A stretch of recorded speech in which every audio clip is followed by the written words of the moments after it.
что же такое? То одно, то другое. Я как рыба, попавшая в сеть. Волокут меня в спешке, выручая сыроежки, не дают даже сны досмотреть.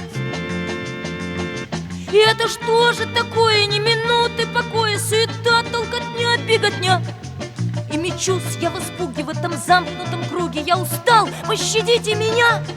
Это что же такое? Повторяю с тоскою, ни минуты покоя, то одно, то другое, то одно, то другое, то одно, то другое.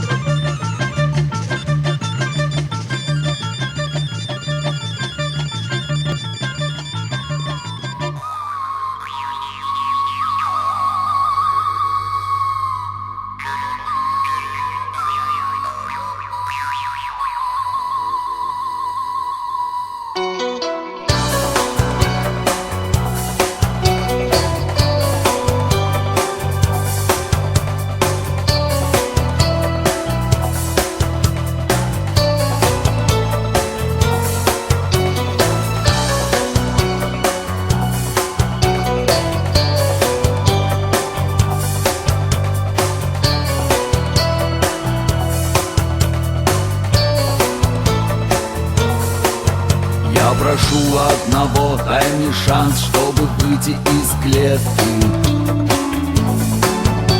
Я малого стою, я знаю, но крылья зовут.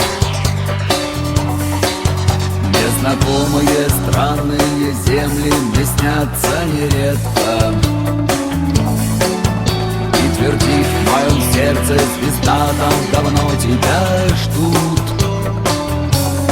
Северо-синие льды, звезды востока, на утах шаманских сакуры цвета полынь.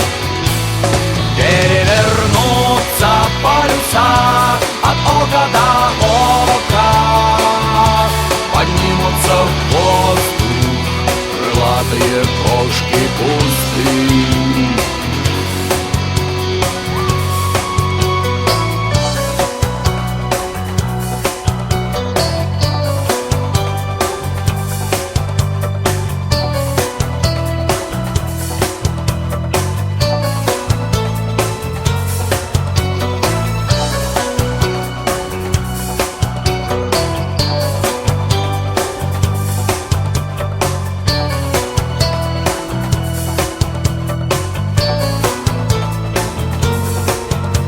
Машин мне рукой, было время, ты нужен был рядом. Небо видит те слезы, что ночью пролиты тайком. Кто делил со мной радость и боль, остаются со мной. Мы уйдем изнутри, открывая двери огнем. Северо-синие льды, звезды востока, на утрах шаманских сакуры цвета полынь. Перевернутся полюса от ока до ока, поднимутся в воздух крылатые кошки пустынь.